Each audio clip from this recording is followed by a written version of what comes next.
Thanks for making Locked On Yankees your first listen every day. We're free and available on all platforms. On today's show, we're looking back at some Yankee baseball from the past. October 21st is actually a pretty busy day in Yankee history, so we'll look at those games.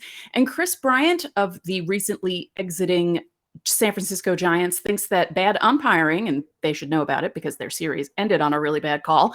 He thinks that bad umpiring in the playoffs can be helped by more replay and reviews. So I'll have some thoughts about that and more.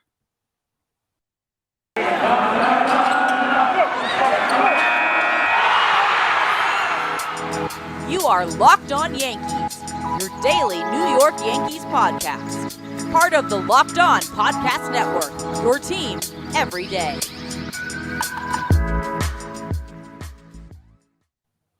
This is Stacey Gotsoulias. Welcome to Locked On Yankees. It is Thursday, October 21st, 2021. And you can listen to us on Apple, Google, Spotify, Stitcher, Odyssey. You can watch us on YouTube. And you can tell your smart device to play podcast Locked On Yankees. So as I said earlier in the week, next week we'll be doing player reviews. That's what I'll be spending my weekend doing. I'm going to pretend like I'm a baseball writer again and write everything out. And we'll go through players. I don't think we'll spend one episode on one player. We might take a group of players and do one in each segment. I'll see how everything goes and the timing and of all that. But I just wanted to give you a heads up that that's what you have to look forward to next week. We're going to start doing the postmortem on 2021. So let's get the Kris Bryant stuff out of the way. And we'll talk about stuff that's happening in the playoffs. So Boston is heading to Houston down 3-2. Yeah. I don't know. I said this as the series began. For Yankee fans, there's no good outcome from this from this series. I think the Astros winning is the better one. I really do, because everyone expected the Astros to do well this year. No one expected the Red Sox to do well. People were picking them to be fourth in the division right ahead of Baltimore. Everyone expected the Rays, the Yankees, and the Jays to be fighting each other for the first three spots, and that's just not what happened. So I think the Astros winning the ALCS, as much as it's going to be annoying to watch, is the better outcome. And they have two chances to win at home against Boston starting tomorrow. See how that goes. The Dodgers find themselves down 3-1 to the Braves. The Braves kind of went off late in the game yesterday, and Eddie Rosario, he has come out of nowhere to just destroy the Dodgers. That's the fun thing about the playoffs, especially when your team's not involved in the playoffs and you get to watch other teams, fans go through things and watch other teams. Like when you have heroes like that come out of nowhere, and someone who was traded because he wasn't doing well, and then he wasn't doing well anyway, and then he just came out of nowhere in the playoffs, and he's like the leader of the team. And it's just, it's fun to watch. Not fun for Dodgers fans. And Justin Turner basically blew out his hamstring last night. And I don't know why he even ran that ball out. He wasn't going to be safe. I mean, I know people will be like, well, he's a baseball player. He should be running to first hard. You never know if they're going to overthrow the ball, this and that. But his hamstring was already bothering him. He had a neck issue, and he just, that was not fun to watch. So the Dodgers are up against the wall, but they were up against the wall last year. They were down 3-1 and then ended up beating the Braves. But I don't know. This feels different. Plus, there's no Clayton Kershaw. That's a big deal. I know they have Max Scherzer. I know they have different guys on the pitching staff, but not having Clayton Kershaw, even older Clayton Kershaw, is a big blow for them. So Kris Bryant said that maybe the bad umpiring can be fixed in the playoffs if more plays were reviewable. Now, yes, I agree. I mean, especially with the way the Giants and Dodgers series ended. You can't end a series on a check swing call like that. I mean, I don't think he would have gotten a hit against Scherzer anyway, but Flores, there we go. You could tell my brain was trying to figure out who it was. I'm like, Wilmer Flores. And then it came to my head. Yes. I mean, I don't know if he would have gotten a hit against Scherzer, but you you just can't end a series, especially a series that was that good and, neck and neck and everything was down to the wire. Like that series, even though it was only a 5 game, was very similar to the '03 series in the ALCS between the Yankees and the Red Sox. They were matched up really evenly all year, and it came down to the last game. And for it to end on a bad check swing call, just something like that should be reviewable. What are the other plays that aren't reviewable that should be? Balls and strikes, you can't really do much about that. There is no real universal strike zone. All these guys have different zones. Some guys favor pitchers, other guys favor hitters. Some guys are egregiously bad and call balls 5 inches off the plate as strikes. Other guys don't even know when a ball is right down the middle and call it a ball. I mean, it's just you can't really do anything about that. But I think the whole check swing thing, yeah, that should be reviewable because the first base and third base umps can screw up. And we saw it in the wild card game. The Yankees got screwed twice by bad check swing calls. And the Red Sox also, I think at least once it happened to the Red Sox too. So yeah, I think that sort of play could be reviewable, but other stuff that isn't reviewable, balls and strikes, no. But the fact that the players are coming out and talking about the bad umpiring, and it's not just fans bitching about it, it's bad. And I said this on yesterday's show. Baseball is trying to find new fans. And so far in the playoffs, with the way games have been managed, with the way games have been played, with the way they've lasted, with the way the umpires have been umpiring, I don't understand how they could think they would ever get new fans to watch baseball. It's such a slog.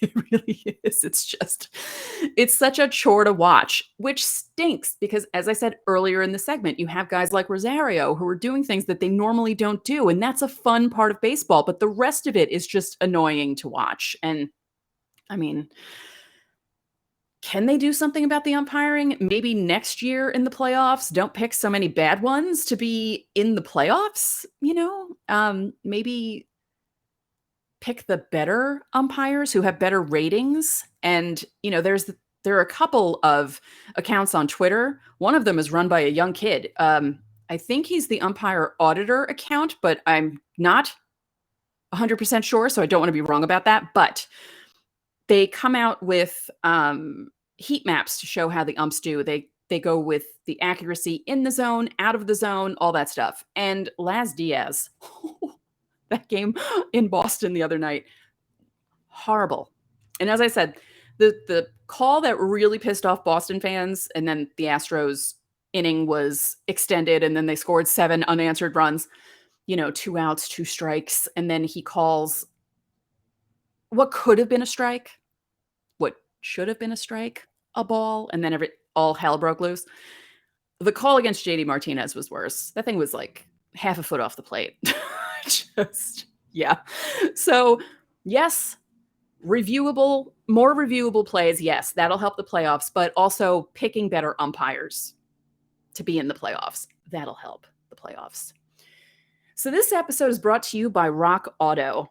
With the ever-increasing numbers of makes and models, it's now impossible for your local chain auto parts store to stock all the parts you need. Why endure often pointless or seemingly intimidating questioning and wait while the person behind the counter orders the parts on their computer, choosing only the brand that their warehouse happens to carry? You have computers with Rock Auto on them at home.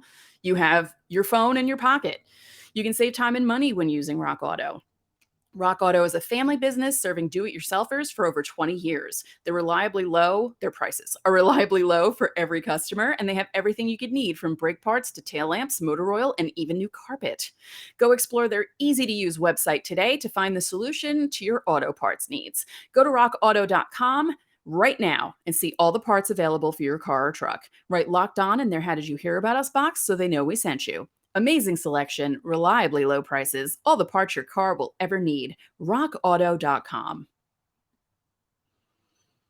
Once again, thank you for making Locked On Yankees your first listen every day. We're free and available on all platforms. So as I teased, we have some Yankee games to look back at. 3 wins, 1 loss. I know. I don't usually like looking at the losses, but this loss was an important one. And we'll save that one for last. So let's see. Let's go most recent to that's how we'll do it. Most recent to furthest away, because the furthest away is the loss, and we'll get into it. Okay, so game 3 of the 2003 World Series against the Marlins. Yeah, remember that one? Ugh, what a horrible World Series. I still think that they were just drained from the ALCS that I'd mentioned in the last segment. I mean, weren't you exhausted from watching the ALCS? I'm surprised the Yankees didn't come out and get swept by the Marlins after that series. They didn't. They lost in 6. Now, this game they won, game 3, 6-1 in Florida, because they were the Florida Marlins back in 2003. The attendance was 65,731 at Pro Players Stadium. The game only lasted 3:21, not bad. The Yankees scored 6 runs on 6 hits with 1 error, and the Marlins only scored 1 run in the first inning. The Yankees bunched their runs in the 9th inning. Oh, yes, I remember that now. Okay. We'll go through the lineups because, I love doing this. And, you'll have some funny moments of, oh, yeah, I remember him. Not for the Yankees, for the Marlins. Okay, Yankees. Alfonso Soriano at second, Derek Jeter at shortstop, Jason Giambi at first base, Bernie Williams center field, Hideki Matsui left field, Jorge Posada catcher, Kareem Garcia right field, Aaron Boone third base, and Moose was your pitcher. For the Marlins, Juan Pierre center field. I was going to quote the Beyonce song and the line from Jay-Z in it, but I'm not going to do it. Luis Castillo, second base, Ivan Rodriguez, catcher, Miguel Cabrera, right field, Derek Lee, first base, Mike Lowell, third base, Jeff Conine, left field, Alex Gonzalez, shortstop, and your starting pitcher, Josh Beckett. Yes, I'm making that face for a reason. The Yankees were 2 for 8 with runners in scoring position. The Marlins were 2 for 9. Moose lasted 7 innings, gave up that 1 run on 7 hits with 1 walk and 9 strikeouts. Then Mo came in, got the save, the 2-inning save, mind you, gave up 1 hit, struck out 2. Josh Beckett picked up the loss. He pitched 7 1/3, only gave up 2 runs on 3 hits with 3 walks and 10 strikeouts. So, yeah, he had a good game. It's just Moose was a little better there and was able to keep the Marlins not off the board, but only allowed them to score that 1 run in the first inning. Dontrell Willis came in, got an out after giving up a hit and walking 2 batters. Chad Fox pitched 2/3 of an inning, gave up 2 runs, gave up a home run. Why don't I remember who hit the home runs? Oh, God, it was Boone. That's right. That's right. Aaron Boone and Bernie Williams in the 9th inning. Boone hit it off Fox, and Bernie Williams hit it off Braden Looper. There's a blast from the past. You remember that name? Yes. Now, your umpires, because we're talking about umpires in the last segment, Gary Darling at home, Jeff Kellogg at first. Don't get me started on Jeff Kellogg and what he did in the 2004 World. No, I wish the Yankees made the World Series. ALCS. Ed Rapuano at third. Tim Wilkie in left field. Randy Marsh in left field. Larry Young in right field. Wilkie was at third. Rapuano was at second. Now, how did they score in the first? Why don't I remember this? And I think was I at a bar watching this? Juan Pierre hit a double. Luis Castillo struck out swinging. Ivan Rodriguez hit a fly ball to right. But Pierre didn't advance on that. And then Cabrera hit a single that scored Pierre. And that's all they got in the game. And then, as I said, Boone and Bernie hit home runs. Matsui hit a single in the 8th inning off Dontrell Willis. And Jeter scored. Giambi made it to second. And that put the Yankees up 2-1. How did they score? Oh, that's right. Okay. Top of the 4th. Jorge Posada walked with the bases loaded. How'd they get the bases loaded? Jeter hit a double. Giambi walked. Matsui was hit by a pitch. And then Posada was walked. And that's how they scored that run. And then the runs that came in the 8th and the 9th. Braden Looper. What? What a flashback that is. Yeah, so Matsui in the 8th hit that single off Dontrelle Willis that scored Jeter, and then in the 9th inning, Boone hit his home run. It was a solo shot. He led off the inning on the second pitch he saw from Chad Fox. And then after Soriano walked, Braden Looper came in. He hit Jeter with a pitch. David DeLucci, that's right, he was on the Yankees, hit a fly ball to left. And then Bernie hit a home run that scored Soriano and Jeter, along with himself, obviously, and the Yankees won 6-1. There's one positive game from the 2003 World Series. I feel bad. My brother went to Game 6, and he was so excited to be at a World Series game, and in my head, I was thinking, he's going to a game without me. That's going to be bad juju. I was right. I was right. The year 2000. First game of the World Series against the Mets. 55,913 people were at Yankee Stadium. I was one of them. My first ever World Series game. That was a fun night. It was also unseasonably warm that night, if I recall correctly. You know, sort of, it's similar to what it is right now because it was 68 when that game started. So I was wearing a t-shirt that night, which, it's the end of October and wearing a t-shirt at night, it seemed odd. But we were sitting in row, I want to say it was row R of the upper deck in the old stadium, obviously, because it was 2000. And it was right before the outfield bent by the foul pole. So we were ahead of the foul pole on the first base side. And we were so high up, we were underneath the lights. And you had to cover your food and your drinks because bugs were flying into the lights, dying, getting fried by the lights and then falling into your stuff. It was disgusting and ick. But yeah, that was a fun game. We'll get into it in a moment. But first, BetOnline is back and better than ever. A new web interface for the start of basketball season and more props, odds, and lines than ever before. BetOnline remains your number one spot for all the basketball and football action this season. Head to our new updated desktop or mobile website to sign up today and receive your 50% welcome bonus on your first deposit. Just use the promo code LOCKEDON to receive your bonus. From basketball, football, baseball postseason, NHL, boxing, and UFC, right down to your favorite casino games from Vegas. Don't wait to take advantage of all the amazing offers available for the 2021 season. BetOnline is the fastest and easiest way to bet on all your favorite sports. BetOnline, where the game starts.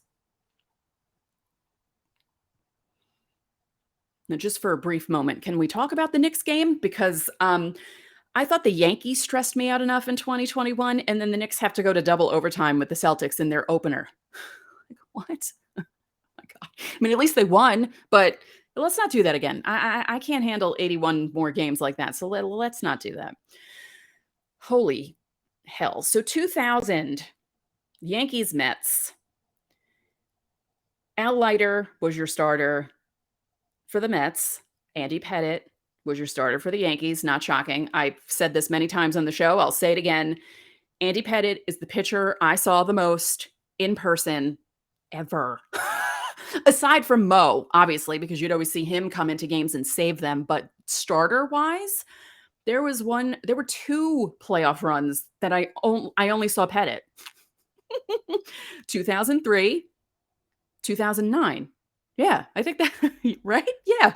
So, yeah, I saw Andy Pettitte a lot. And, luckily he won a lot of the games that I went to. He did not win this one because it went to the 12th inning. If you remember correctly, Jose Vizcaíno walked off.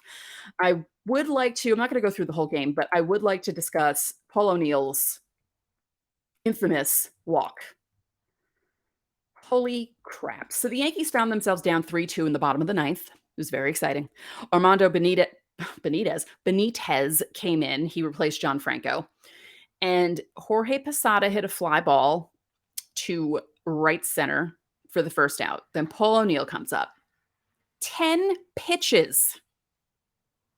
And being there for a 10-pitch at bat, especially when your team's down by 1, there's 1 out, it's against the Mets, it's really, you're just like, ugh, and he walks.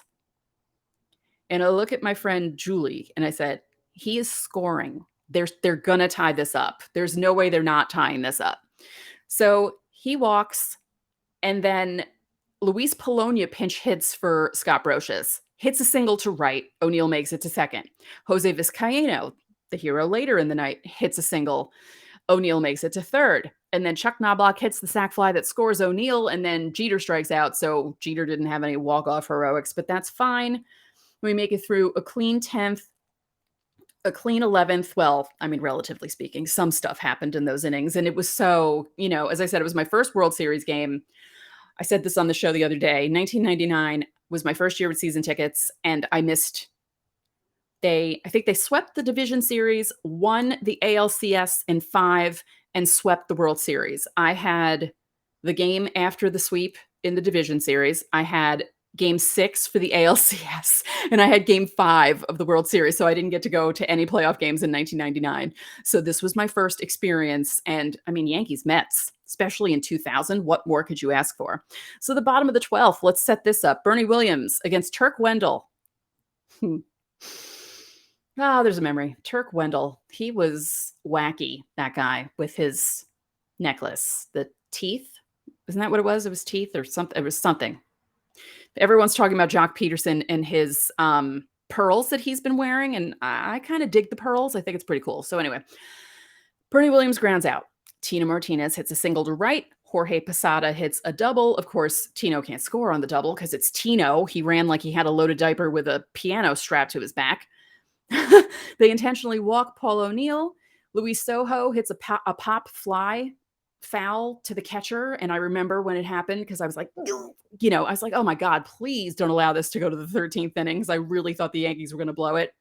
And then Jose Vizcaíno on the first pitch hits the single to left. Tino scores, Yankees walk off, and I experience my first World Series game, and it's a walk-off. I mean, could it get any better than that? No, it could not.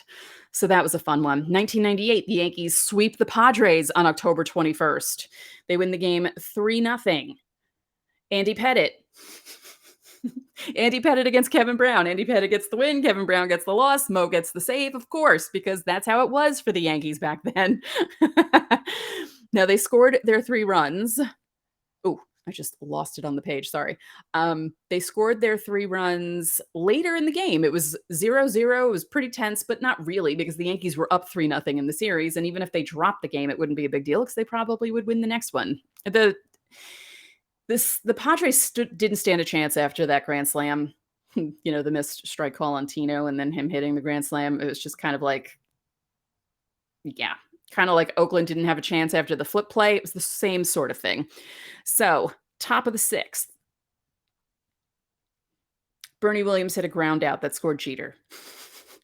I know, not exciting. But hey, and then World Series MVP Scott Brocious scored or hit the ball that scored the first run of the top of the 8th, and then Ricky Leday hit a sac fly to make it 3-0, and the Yankees win, and everything is happy and hunky-dory. And then finally, let's get to the game I was alluding to.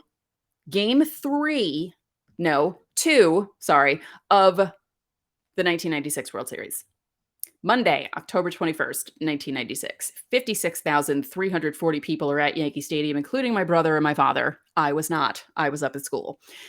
The Braves beat the Yankees 4-0, and that doesn't seem like a big deal, but considering the Braves won the first game 12-1 and outscored them 16-1 in the first 2 games in Yankee Stadium, people were thinking the Yankees were dead. And then it turns out this would be the last game that the Yankees would lose in 1996 because they went on to win 4 straight. God, I miss 1996. And how is it 25 years ago? How? How is it 25 years ago? That's crazy. Oh my God. Let's go through the lineups because I love doing this. Marquise Grissom, center field. Mark Lemke, second base. Chipper Jones, third base. Fred McGriff, first base. Javi Lopez, catcher. Jermaine Dye, right field. Andrew Jones, 19-year-old Andrew Jones, left field. Terry Pendleton, DH. Actually, they didn't allow a home run to Andrew Jones in that game. That's good. Terry Pendleton, DH. Jeff Blauser, shortstop. Greg Maddux was your starter. Tim Raines in left, Wade Boggs at third, Bernie Williams in center field, Tino Martinez at first, Cecil Fielder DH, Paul O'Neill right field, Mariano Duncan at second base, Joe Girardi catching, Derek Jeter shortstop. Jimmy Key was your starter. Jimmy Key is the one that gave up, I believe, if I recall correctly. Yeah, he gave up all 4 runs. He pitched 6 innings, gave up 4 runs on 10 hits with 2 walks, no strikeouts. But none of the Yankee pitchers gave up home runs, so that's good. Graham Lloyd came in, pitched 2/3 of an inning, got 2 strikeouts. Jeff Nelson pitched an inning and a third, got 2 strikeouts. Mo pitched an inning, got a strikeout. Maddox pitched 8, gave up 6 hits, obviously no runs, only had 2 strikeouts. And Mark Wohlers came in, pitched an inning, gave up a hit, struck out 3. The Braves didn't score in bunches. They scored 1 in 4 separate innings, the first, the third, the fifth, and the 6th. But again, it's the last time the 1996 Yankees lost. And I will tell you this story. I said I was up at school. My friends and I used to play this goofy game where you took the aces of a deck of cards and the heart meant yes. Oh, heart yes, spade no, club maybe, diamond definitely. And you would ask questions, and if things matched with the cards. So I was with my roommate/housemate, Stephanie. She was my roommate the year before, my housemate that year. And I said, are the Yankees going to win the World Series? And it took a few times. It got to yes. And I said, are they going to win the next 4 games? Because Joe Torre guaranteed that they would. He guaranteed it to George Steinbrenner. And it took a couple times. Definitely. And I looked at her. I'm like, nice. Okay, the Yankees are going to win the World Series. Okay, I feel good about this. Why would I even think that card game would do anything? But it was right. We're going to talk more about the games because they're coming up. The anniversaries are coming up. Those games in Atlanta, especially the Leyritz game, you know what I'm talking about. We have to talk about that. Even if it's, I think the anniversary of that game is over the weekend, but we're going to talk about it. I'll talk about it anyway because that was just, what a game. And then even the 5th game, the 1-0 game, another one. Those are the kind of playoff games that when you're not a fan of the 2 teams, you kind of like watching them because you're just like, wow, I can't imagine if I was a fan of either one of these teams, what I'd be feeling. And when you're a fan of either one of those teams, you're thinking to yourself, oh my God. My housemate in college, he's like, do you need a paper bag? Because I was hyperventilating watching the games. He's like, do you need a paper bag? Are you okay? I'm like, no, I'm not okay. So yeah. 1996, 25 years ago. That's just crazy to me. I can't believe it. And I tell all of my fellow Locked On hosts who root for teams who haven't won in a long time, haven't won since they were born, because, a lot of my fellow hosts are a lot younger than me. I tell them, and I mean this sincerely, I want some of them to experience what it's like for your team to win the World Series for the first time in a long time. Now, I know a lot of people will say, roll their eyes at the fact that 18 years was a big deal for Yankee fans, but we're getting close to it now. It was a big deal, especially for someone my age. We were around for 77 and 78, but we didn't remember 77 and 78. We were 3 and 4 years old. And our first real baseball memory was the Yankees losing to the Dodgers in 81. So when they won in 96, it was a big deal. How could it not be? So I want fans of other teams to feel that way.